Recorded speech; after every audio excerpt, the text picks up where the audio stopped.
Morning मेरे दोस्तों, मेरे साथियों।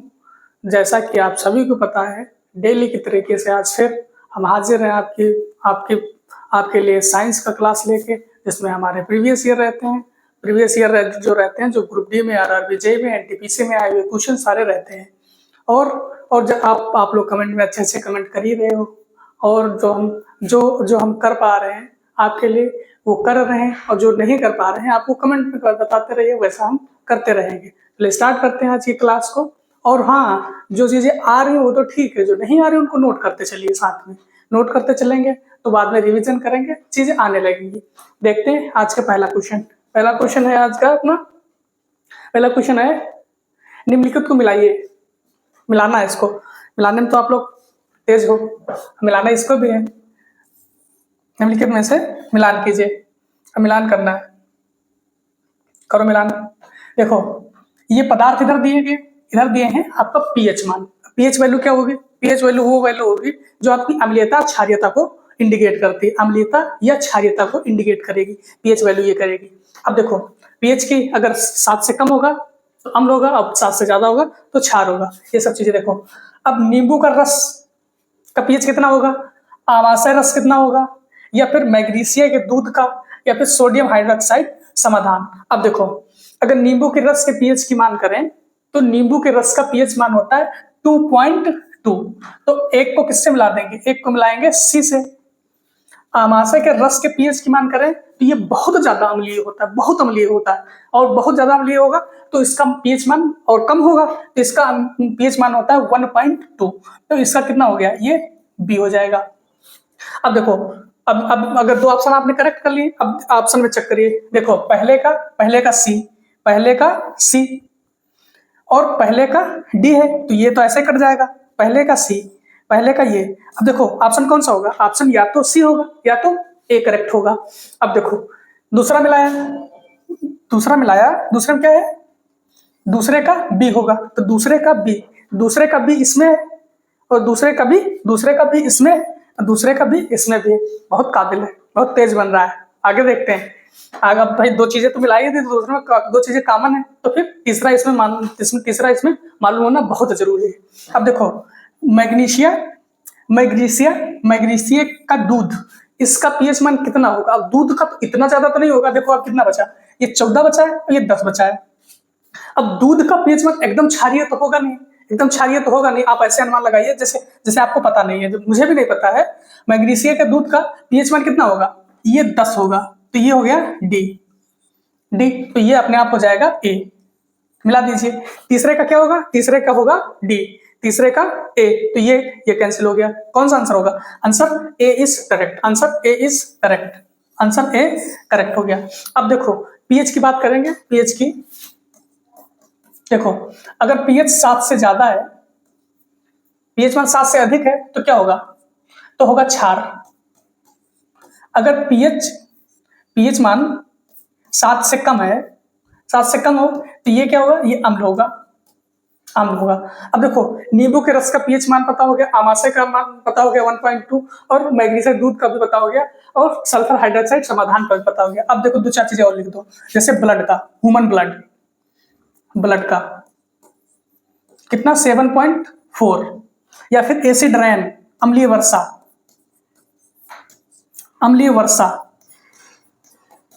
का पीएच मान कितना होगा? 5.4।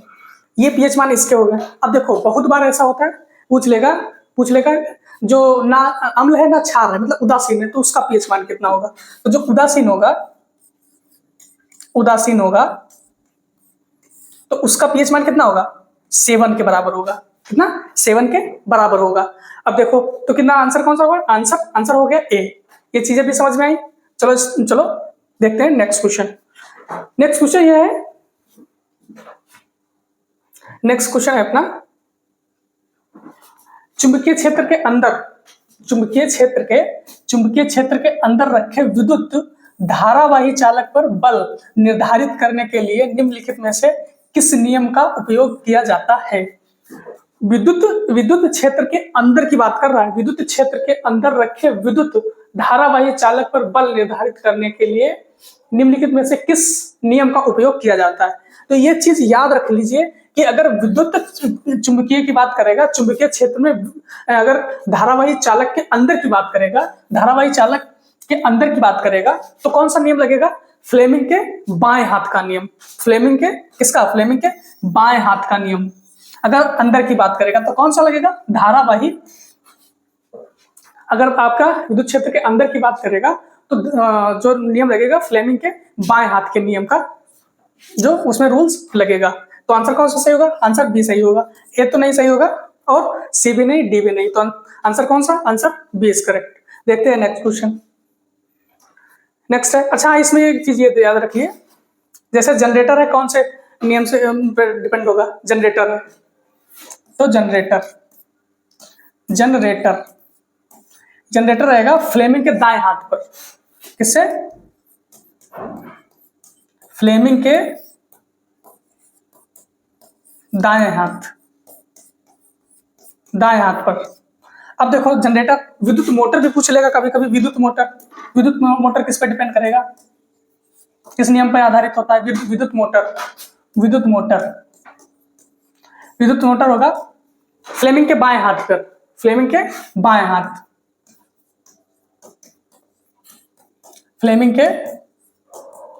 बाएं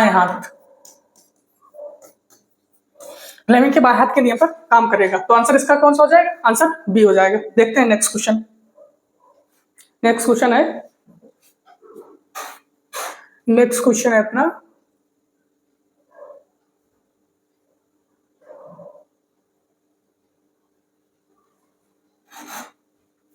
निम्नलिखित में से कौन सी रासायनिक प्रक्रिया क्लोर क्षार प्रक्रिया का प्रतिनिधित्व करती है? क्लोर क्षार प्रक्रिया की बात कर रहा है। क्लोर क्षार सही से दिख नहीं रहा ना, देखो अभी क्लोर क्षार प्रक्रिया की बात करेगा ना, अब सही दिख रहा होगा। किसकी बात कर रहा है? निम्नलिखित में से कौन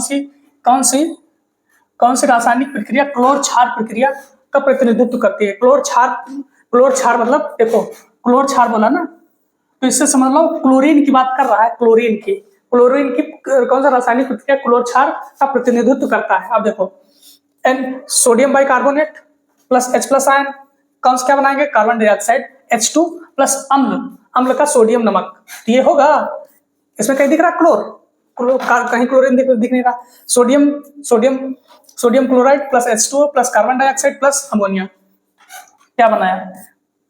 कोई मतलब नहीं। इसका क्या होगा? 2NaCl plus 2H2O plus 2NaCl NaOH plus chlorine plus H2। तो देखो इसमें क्लोरीन निकल रहा, इसमें भी निकल रहा। अब तो कौन सा आंसर होगा? आंसर सी सही होगा। आंसर सी आपका क्लोर क्षार प्रक्रिया में आंसर सी करेक्ट होगा, जिसमें क्लोरीन निकलेगा और हाइड्रोजन भी निकलेगा। तो answer C is correct. Answer C correct होगा। देखते हैं नेक्स्ट क्वेश्चन होगा अपना। नेक्स्ट क्वेश्चन है,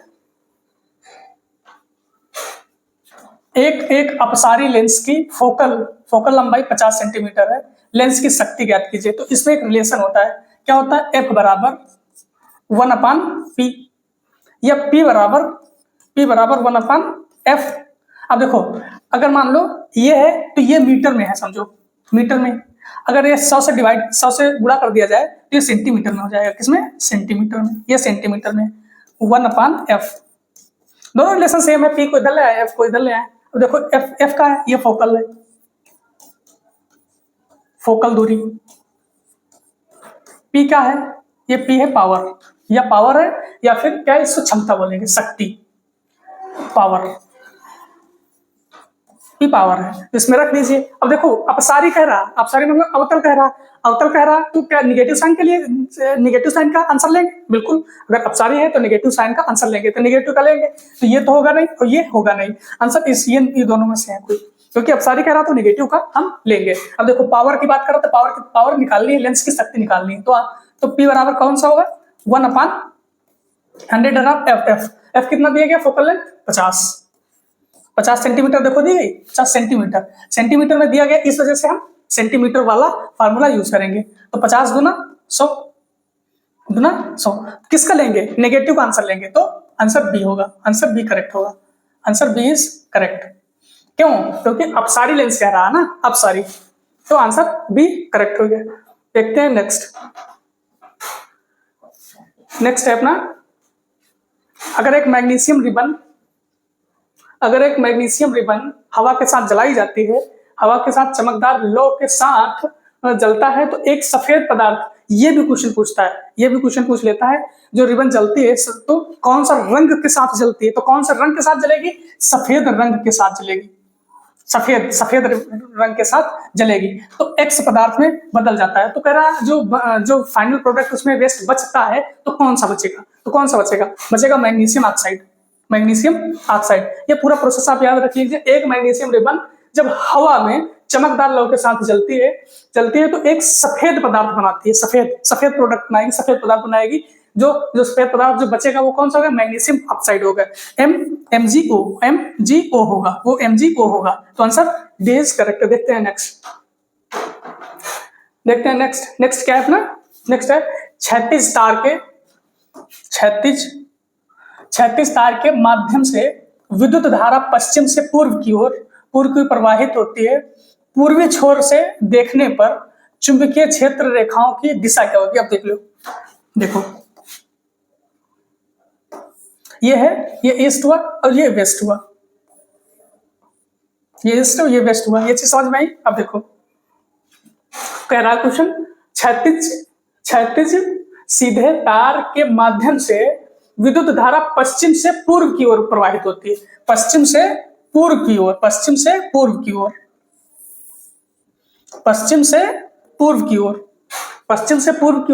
प्रवाहित होती है। पूर्वी छोर से देखने पर, पूर्वी छोर से मतलब इस छोर पे हम खड़े हैं, इस छोर पे देखने पर चुंबकीय क्षेत्र की रेखाएं की दिशा क्या होगी? अब यहां से देखोगे तो कैसा होगी? कैसी होगी? तार के तल की वामावर्त दिशा में होगी। कैसी? ये देखो, ये क्या होंगे? ये क्लॉकवाइज होंगी और ये एंटी क्लॉकवाइज होंगी, ये क्लॉकवाइज और ये एंटी क्लॉकवाइज। तो कौन सी कैसी दिशाएं होंगी? तार के लंबवत वामावर्त दिशाओं में, तार के तल में वामावर्त दिशा में, तार के तल में वामावर्त में होंगी, तार के तल में वामावर्त में होंगी। देखते हैं नेक्स्ट क्वेश्चन। नेक्स्ट है निम्नलिखित में से किसकी परमाणु त्रिज्या सबसे कम होती है? परमाणु त्रिज्या सबसे कम पूछ रहा है, परमाणु त्रिज्या सबसे बड़ी होती, सबसे बड़ी होती। तो देखो, क्लोरीन, फ्लोरीन, ब्रोमीन, आयोडीन और स्टेंसिन। ठीक, अब देखो, अब नीचे आने पे क्या होता है?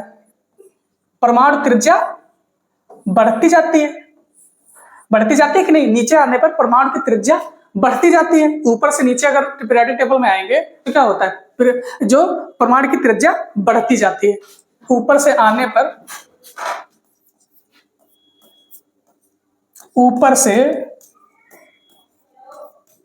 नीचे आने पर क्या होता है? परमाणु की त्रिज्या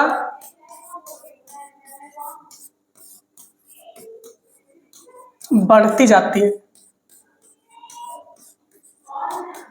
परमाणु की त्रिज्या बढ़ती जाएगी। देखो, क्लोरीन सबसे ऊपर होता है, क्लोरीन, फ्लोरीन, ब्रोमीन, आयोडीन और स्टेंसिन। तो देखो इसमें क्या दिया है? क्लोरीन दिया है, फ्लोरीन दिया है, क्लोरीन, आयोडीन और ऑक्सीजन को तो हटाइए। तो देखो स्टेंसिन है नहीं, तो सबसे नीचे कौन सा? आयोडीन है ना, आयोडीन। देखो क्लोरीन, फ्लोरीन तो ऊपर है ना, तो आंसर कौन सा होगा? आंसर होगा आपका आयोडीन। तो ऑप्शन सी इज करेक्ट। अगर क्लोरीन की बात करेंगे तो क्लोरीन क्या है? क्लोरीन से हम पानी जो सही करते हैं, तो नदियों का पानी या फिर जो नाले का पानी शुद्ध करते हैं तो क्लोरीन से सही करते हैं। किससे? क्लोरीन को एंटीबैक्टीरियल भी कहते हैं, इसको एंटीबैक्टीरियल भी कहते हैं। अब देखो, और क्लोरीन को एक चीज और कहा जाएगा, विद्युत ऋणात्मकता सबसे ज्यादा क्लोरीन की होती है और विद्युत धनात्मकता तो फ्लोरीन की होगी। तो विद्युत ऋणात्मकता सबसे ज्यादा किसकी होगी? क्लोरीन की होगी। तो आंसर कौन सा होगा? Answer C is correct. देखते हैं नेक्स्ट क्वेश्चन। नेक्स्ट क्वेश्चन है अपना, नेक्स्ट है ग्रह इसीलिए नहीं टिमटिमाते हैं, क्योंकि ग्रह इसलिए नहीं टिमटिमाते हैं, ग्रह इसलिए नहीं टिमटिमाते हैं क्योंकि वे कम प्रकाश बिखेरते हैं, वे प्रकाश के विस्तारित स्रोत के रूप में कार्य करते हैं, वे प्रकाश के बिंदु स्रोत के रूप में कार्य करते हैं, वे प्रकाश के बिंदु स्रोत के रूप में कार्य करते हैं, वे प्रकाश के विस्तारित स्रोत के रूप में कार्य करते हैं, वे अधिक प्रकाश बिखेरते हैं। देखो ये तो प्रकाश तो बिखेरते नहीं, अगर प्रकाश अधिक बिखेरे, अगर बिखेरे तो यहाँ तक टिमटिमाने की वो पहुंच ही नहीं पाएगी, उनको उनकी इंटेंसिटी पहुंच ही नहीं पाएगी। वे कम प्रकाश बिखेरते हैं, कम भी नहीं प्रकाश बिखेरते हैं, बिखेरते कम नहीं है, लेकिन इसका सबसे सुटेबल आंसर होगा वे प्रकाश के विस्तारित स्रोत के रूप में कार्य करते हैं, वे प्रकाश के विस्तारित स्रोत के रूप में कार्य करते हैं। तो आंसर कौन सा होगा? आंसर बी सही होगा। वे प्रकाश के बिंदु स्रोत के रूप में काम नहीं करते हैं, वे विस्तारित स्रोत के रूप में काम करते हैं। किससे? विस्तारित स्रोत के रूप में काम करते हैं। देखते हैं नेक्स्ट क्वेश्चन। अब एक क्वेश्चन इसमें ये भी आएगा, प्रकाश का टिमटिमाना कौन सा कारण हो सकता है?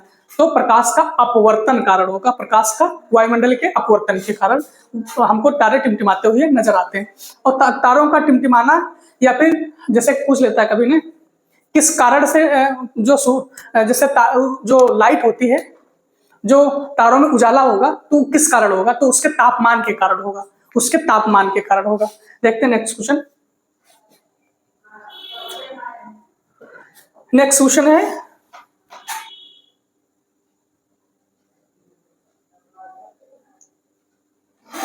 है, यदि श्वसन दर प्रकाश संश्लेषण की दर से अधिक हो जाए तो पौधों पर क्या प्रभाव पड़ेगा? कह रहा है यदि श्वसन दर प्रकाश संश्लेषण की दर से अधिक हो जाए तो पौधों पर क्या प्रभाव पड़ेगा?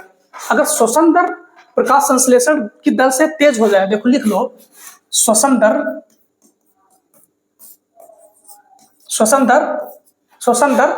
प्रकाश संश्लेषण की दर से अधिक हो जाए, प्रकाश संश्लेषण।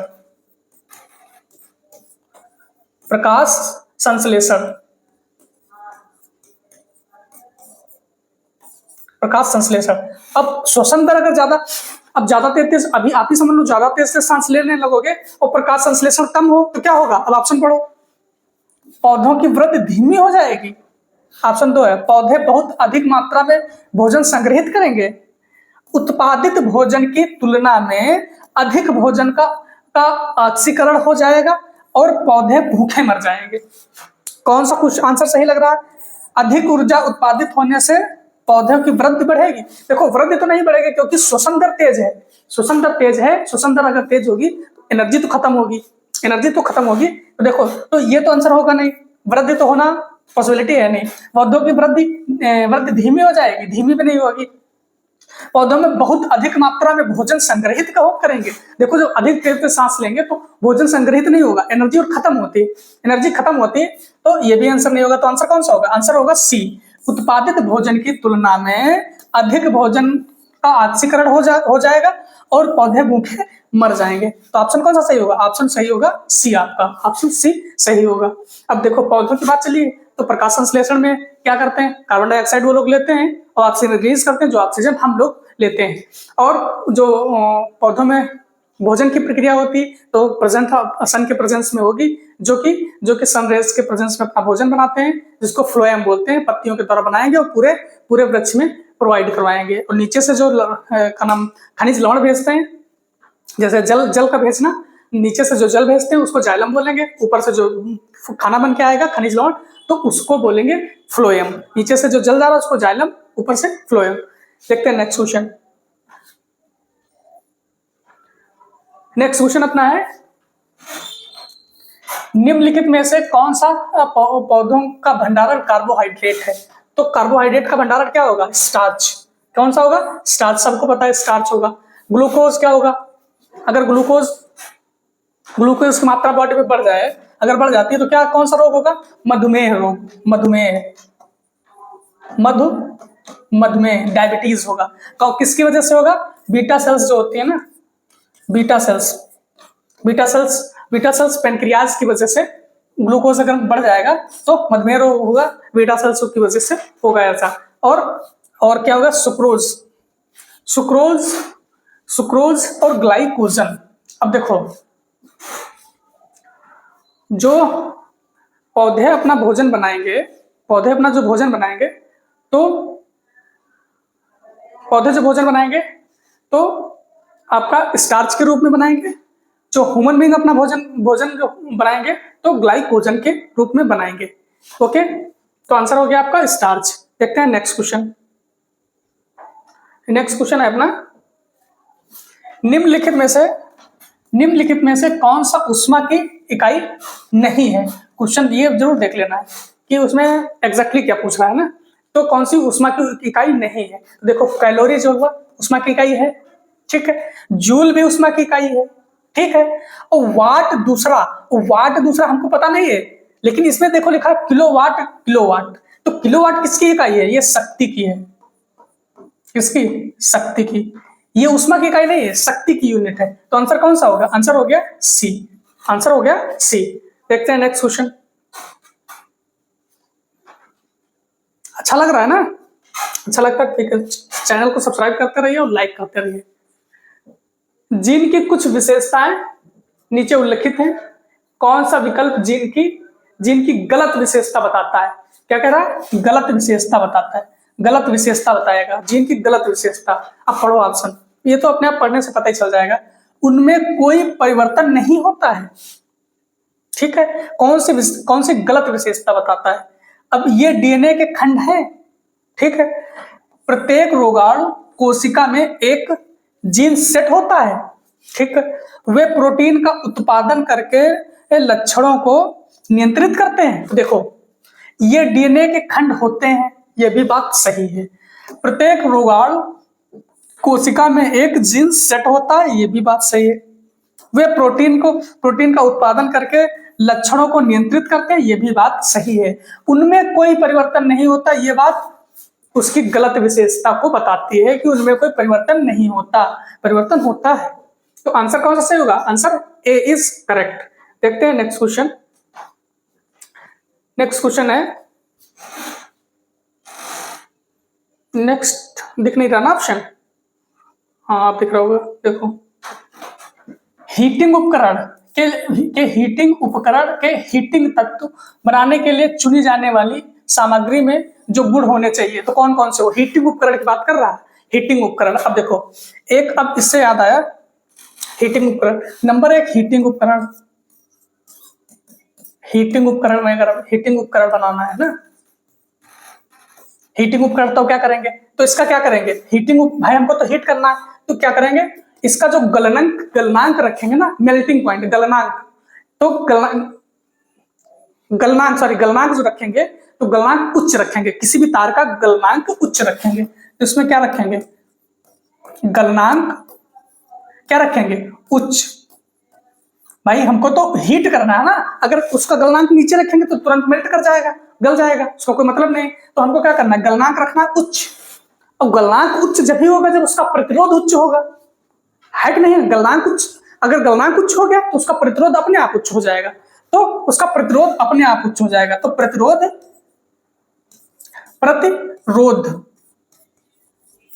भी कैसा होना चाहिए, उच्च होना चाहिए, उच्च होना चाहिए। प्रतिरोध अपने आप उच्च हो जाएगा अगर किसी चीज का गलनांक उच्च कर दिया जाता है, तो प्रतिरोध तो अपने आप उच्च हो जाएगा। प्रतिरोध मतलब क्या होता है कि मतलब लाइट के लिए एक बैरियर बनना, एक ऐसी चीज, मतलब उसको पास ना होने देना। तो जब अगर गलनांक को ऊंचे कर देंगे तो उसमें लाइट प्रोवाइड करवाने के लिए बहुत तेज से बजाना पड़ेगा, तो तब वो अगर गलनांक उच्च हो जाएगा तो प्रतिरोध अपने आप उच्च हो जाता है, अपने आप उच्च हो जाएगा। तो देखो अब, हाँ दूसरी चीज देख लो, ये तो हीटिंग की बात रहेगी। अब दूसरा एक चीज और देखो, जो कहेगा फ्यूज की बात करेगा, फ्यूज कैसे यूज करेंगे। तो फ्यूज की जब बात आएगी, फ्यूज में क्या करेंगे, फ्यूज में गलनांक कम रखेंगे, मतलब क्या करेंगे, निम्न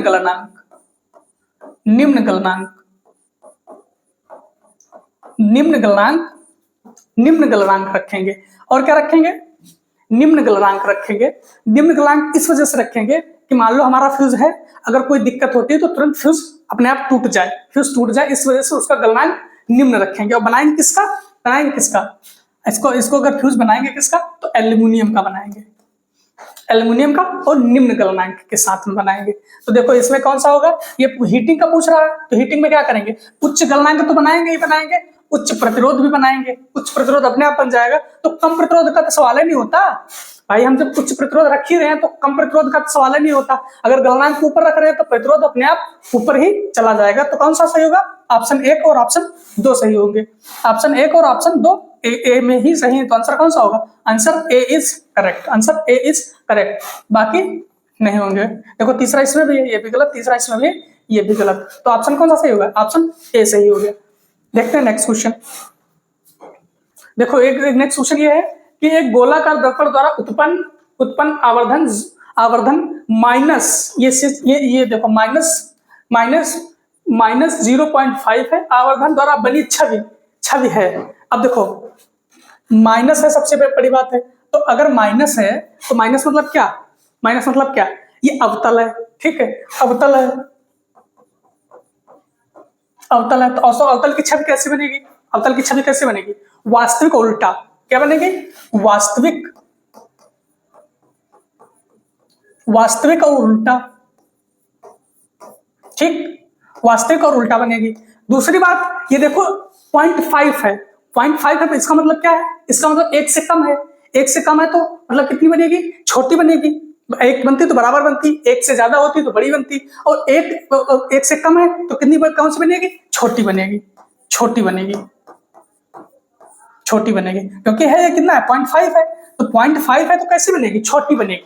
1 से कम है ना तो छोटी बनेगी, 1 से ज्यादा होती तो बड़ी बनती, 1 होती तो बराबर बनती। तो क्या बनेगी, वास्तविक उल्टा और छोटा, वास्तविक उल्टा और छोटा, वास्तविक उल्टा और छोटा, वास्तविक उल्टा और छोटा, ये आंसर होगा। Answer A is correct, answer A is correct. वास्तविक उल्टा और बड़ा नहीं, आभासी तो बनेगा नहीं, आभासी भी नहीं बनेगा। तो आंसर कौन सा सही होगा, answer A is correct, answer A is correct. अब देखो इसका आंसर ए हो गया। अगर अवतल की बात करेगा तो उसमें निकट दृष्टि दोष होगी, और उत्तल की बात करेगा तो उसमें दूर दृष्टि दोष होगी। देखते हैं नेक्स्ट क्वेश्चन। नेक्स्ट क्वेश्चन है डैश मनुष्य में उत्सर्जन अंग के रूप में कार्य नहीं करता है। डैश मनुष्य के उत्सर्जन अंग के रूप में कार्य नहीं करता है। अब देखो फेफड़े उत्सर्जन अंग के रूप में काम करेगा, हम लोग सांस ले रहे हैं फिर निकाल रहे हैं, फेफड़े हेल्प कर रहे हैं कि नहीं कर रहे हैं, तो ये तो कर रहे हैं, उत्सर्जन का काम करते हैं। बड़ी आंत कैसे कर रही, आप जो खा रहे हो, खाने के बाद जो वेस्ट बच रहा है तो बड़ी आंत में ही स्टोर होता है, तो वो भी एक एक्सक्रीटरी सिस्टम का भाग है, वो भी एक एक्सक्रीटरी सिस्टम का भाग है। अब देखो त्वचा जैसे मान लो जो स्वेटिंग होती है, पसीना निकलता त्वचा से ही तो निकलता है, तो त्वचा भी आपका एक एक्सक्रीटरी सिस्टम का भाग है। लेकिन छोटी आंत ऐसा कुछ नहीं करती जो एक्सक्रीटरी सिस्टम का कोई भाग हो, ऐसा कोई काम नहीं करती जिससे उससे कोई वेस्ट निकलता हो छोटी आंत से। तो आंसर इसमें पूछ रहा है कौन सा कार्य नहीं है, जो कौन सा अंग एक्सक्रीटरी सिस्टम के रूप में काम नहीं करता है, तो कौन सा आंसर होगा, छोटी आंत। छोटी आंत ऐसा कोई काम नहीं करती है। त्वचा भी पसीने के रूप में काम करती है, बड़ी आंत भी काम करती है और फेफड़े भी काम करते हैं। अगर किडनी होती तो किडनी भी एक्सक्रीटरी सिस्टम का भाग है, जो कि यूरिया को छान के निकालती हैं ब्लड से। देखते हैं नेक्स्ट क्वेश्चन। नेक्स्ट क्वेश्चन अपना है कार्बन निम्न कारणों से स्थिर यौगिक बनाने में सक्षम है। स्थिर यौगिक बनाने में सक्षम है। कार्बन निम्न कारणों से स्थिर यौगिक बनाने में सक्षम है। तो ये कैसा सक्षम है इतना बड़ा स्थिर यौगिक बनाने में, क्योंकि देखो अब पढ़ो, इसकी सहसंयोजक बंधन बनाने में क्षमता है, इसकी सहसंयोजक बंधन बनाने की क्षमता है, इसके एलोट्रोपिक रूप हैं, इसका छोटा परमाणु आकार है, ये पी ऑर्बिटल की उपस्थिति है। तो क्या किस वजह से, इसका छोटा आकार के कारण इसके छोटे आकार के कारण ये यौगिक बनाने में सक्षम है। इसके छोटे आकार के कारण ये यौगिक बनाने में सक्षम है। इसके छोटे आकार के कारण ये यौगिक बनाने में सक्षम है। तो ऑप्शन कौन सा सही होगा, ऑप्शन सी इज करेक्ट। अगर कार्बन की बात करें तो कार्बन की संयोजकता हमेशा 4 ही रहेगी, कार्बन की संयोजकता हमेशा 4 ही रहती है। नेक्स्ट क्वेश्चन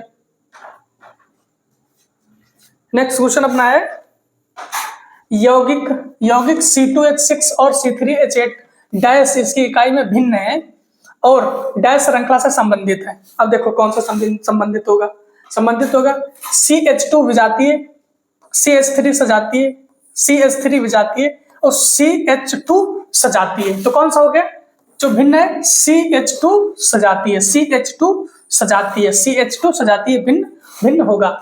ठीक है, देखते हैं नेक्स्ट क्वेश्चन। नेक्स्ट क्वेश्चन है वसा का पाइसीकरण डैश में सहायता करता है। आप लोगों को रटा क्वेश्चन है कि जो पित्त लवण होता है, पित्त लवण होगा वसा के पाइसीकरण मतलब तोड़ना। अब इसका पाइसीकरण मतलब छोटे छोटे भागों में तोड़ना। किसको? प्रोटीन को तोड़ना, प्रोटीन को या वसा को। किसको? वसा को, वसा या प्रोटीन को, वसा या प्रोटीन को छोटे छोटे भागों में तोड़ने का काम क्या करेगा? क्या कहलाएगा? पाइसीकरण कहलाएगा। और ये काम करेगा कौन? ये करेगा कौन? ये करेगा आपका पित्त लवण। ये करेगा पित्त लवण। क्या करेगा? पित्त लवण। तो आंसर तो आपका ए हो गया। पेप्सिन क्या काम करेगा? पेप्सिन करेगा प्रोटीन का पाचन। पेप्सिन क्या करता है? ये करता है प्रोटीन का पाचन, प्रोटीन का पाचन पेप्सिन करेगा। अब देखो HCl, ये क्या है? HCl विट के ट्रिप्सिन, ऐसा तो कुछ है नहीं, ऐसा भी कुछ नहीं। तो आंसर कौन सा हो गया? आंसर हो गया ए। ठीक है, देखते हैं नेक्स्ट क्वेश्चन।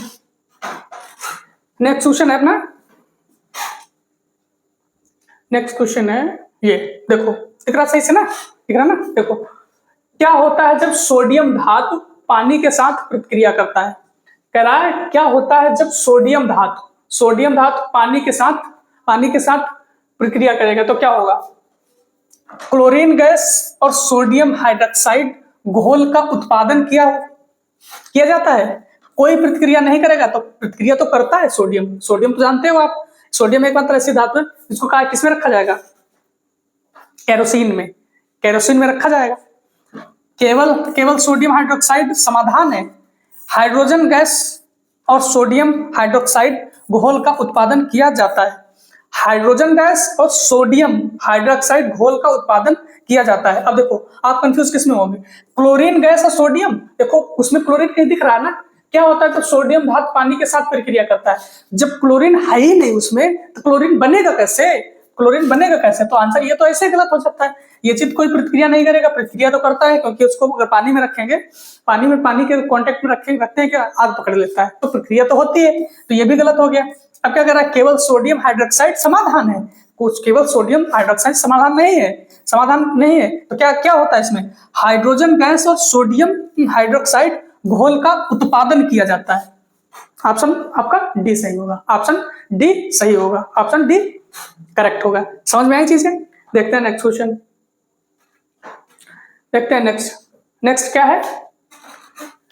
नेक्स्ट है कुछ पौधे अपनी जड़ों से नए पौधे भी पैदा कर सकते हैं। ऐसा पौधे का एक उदाहरण है। कुछ ऐसे पौधे होते हैं जो अपनी जड़ों से नए पौधे उत्पादित कर लेते हैं। तो निम्नलिखित में से पूछा है, मतलब इनमें से पूछा है। तो देखो कैक्टस आप जानते हैं, कैक्टस तो ऐसा करता नहीं। अदरक तो जानते हैं कि अदरक से ऐसा कुछ होता नहीं। अब ब्रायोफाइलम भी ऐसा नहीं करता। एक काम है, शकरकंद को अगर आप जानते होंगे, शकरकंद का जो पौधा है, तो शकरकंद जब बोते हैं तो उसका पौधा ही लगाते हैं, जो कि वो फिर पूरा ग्रोथ कर लेता है और उसका पौधा ही लगता है। तो आंसर कौन सा सही होगा? Answer A is correct, answer A सही होगा। कैक्टस, अदरक और ब्रायोफाइलम ऐसा नहीं करते हैं, तो करेगा आपका शकरकंद आंसर होगा। देखते हैं नेक्स्ट क्वेश्चन। नेक्स्ट है बहुत बड़ा क्वेश्चन है, देख लेते हैं इसको। ऐसे देखो, हाँ अब दिख रहा ना? अब देखो लिखा है नीचे दिए गए कथनों पर विचार करें और सही उत्तर पहचानें। कथन पहला क्या है? कथन पहला क्या कह रहा है? जैसे जैसे हम बाएं से दाएं जाते हैं आवर्त में धात्विक गुण घटता है। बाएं से दाएं जाने पर क्या होता है? धात्विक गुण घटता है, ऐसा कह रहा है। क्या कह रहा है? धात्विक गुण घटता है। घटता, ऐसा कह रहा है क्वेश्चन। पहली चीज। दूसरा कथन देखो क्या कह रहा है। वैलेंस शेल इलेक्ट्रॉनों पर कार्य करने वाला प्रभावी परमाणु आवेश एक अवधि के दौरान बढ़ता है, इलेक्ट्रॉन खोने की प्रवृत्ति कम हो जाएगी। अब देखो इसको एक बार और पढ़ो, देखो क्या कह रहा है। वैलेंस इलेक्ट्रॉनों पर कार्य करने वाला प्रभावी परमाणु आवेश एक अवधि के दौरान बढ़ता है, इलेक्ट्रॉन खोने की प्रवृत्ति कम हो जाएगी। ये भी सही बात है, ये भी सही बात है। अब देखो धात्विक गुण घटता कैसे है। धात्विक गुण, अब देखो आप जब पहले रो में जाओगे, हलीना की रब से फरियाद नीचे वाला, तो इधर से इधर जाओगे तो लास्ट वाले में सब क्या मिलते हैं, हाइड्रोजन। 17वें ग्रुप में क्या मिलेंगे, हाइड्रोजन। 18वें में क्या मिलेंगे, अक्रिय गैसेस मिलेंगी।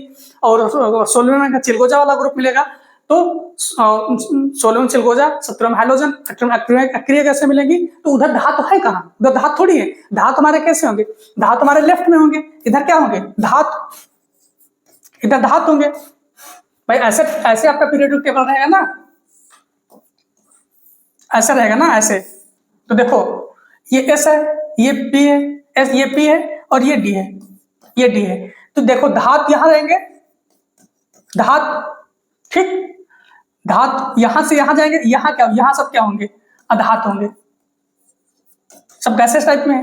अधातु नीचे क्या होंगे, ये इधर क्या होंगे, धातु, उपधातु। अब यहाँ पे क्या होंगे, यहाँ पे उपधातु होंगे, जो उपधातु होंगे, जो जिगजैग पैटर्न बनाएंगे ऐसे ऐसे ना, जिगजैग ऐसे, फिर ऐसे ऐसे ऐसे ऐसे, जो जिगजैग पैटर्न बनाएंगे वो क्या होंगे, उपधातु, वो उपधातु होंगे। यहाँ पूरे धातु होंगे, धातु गैसेस। यहाँ क्या, जो जिगजैग पैटर्न बनाएगा तो क्या होगा, वो उपधातु होंगे, जो धातु और अधातु को अलग करते हैं। इसके इधर धातु होंगे, इसके इधर अधातु होंगे। तो अधातु करा लेफ्ट से राइट, ये लेफ्ट है, ये राइट है, इधर से इधर तरफ जाएंगे तो धात्विक गुण घट रहा है। धात्विक गुण घट रहा ना, तो घट रहा तो मतलब पहला भी सही है, पहला भी सही है। तो क्या, पहला भी सही है और दूसरा भी सही है, तो कौन सा आंसर सही होगा। दोनों कथन सही है, कथन 1 और कथन 2 का सही व्याख्या करता है। फिर क्या कह रहा है, दोनों कथन सही है, कथन 1, कथन 2, कथन 1 की सही व्याख्या है।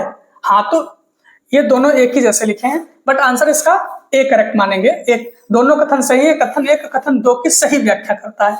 कथन 1 कथन 2 की नहीं, ये गलत है, ये गलत होगा। कथन 1 कथन 2 की सही व्याख्या नहीं कर रहा, कथन 2 कथन 1 की सही व्याख्या कर रहा है। तो आंसर बी सही होगा, आंसर बी सही होगा, answer B is correct, answer B is correct. कथन 2 जो है कथन 1 की सही व्याख्या करता है, कथन 2 जो है कथन 1 की सही व्याख्या करता है।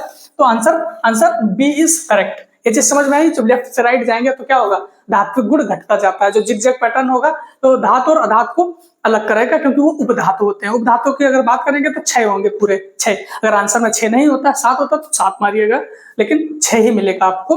अब देखो, देखते हैं नेक्स्ट क्वेश्चन। ये चीज समझ में आई, देखते हैं नेक्स्ट क्वेश्चन। नेक्स्ट क्वेश्चन अपना ये है, नेक्स्ट क्वेश्चन ये है, क्या कह रहा है, देख रहे हो हर सेट में एक क्वेश्चन ऐसा मिल रहा है। दिए गए सर्किट में 3 ओम प्रतिरोध में धारा है, 3 ओम का प्रतिरोध लगा है, 3 ओम प्रतिरोध में धारा पूछ रहा है। तो 3 ओम प्रतिरोध में पूछ रहा है ना धारा, 3 खाली इसमें पूछ रहा है, केवल इसमें पूछ रहा है, पूरे में नहीं पूछ रहा है, केवल 3 ओम में पूछ रहा है। इसमें पूछा 3 ओम में धारा, 3 ओम में धारा कितनी होगी, V बराबर IR होगा ना, IR। तो वोल्टेज कितना है 5, I कितना है, IR कितना दिया, 3 ओम में पूछ रहा है, तो 3 ओम, तो 5/3 I एम्पियर। देख लीजिए आंसर 5/3 एम्पियर। तो option B is correct, option B आपका सही होगा। 3 ओम में पूछ रहा है, खाली 3 ओम में, पूरे में नहीं पूछ रहा। 3 ओम में पूछ रहा तो 5/3, ठीक है। अगर पूरे में पूछता तो 4 3 7, क्योंकि सीरीज में लिखे 4 3 7/5, तो आंसर ए हो जाता, तो आंसर ए हो जाता। बट अभी आंसर यहाँ कितना होगा, आंसर बी इज करेक्ट। देखते हैं नेक्स्ट नहीं, ये लास्ट क्वेश्चन ही था। तो कैसा लगा आपको सेशन आज का, कमेंट में जरूर बताइएगा। सेशन को लाइक करिए, चैनल को सब्सक्राइब करिए और सपोर्ट करते रहिए। Thank you.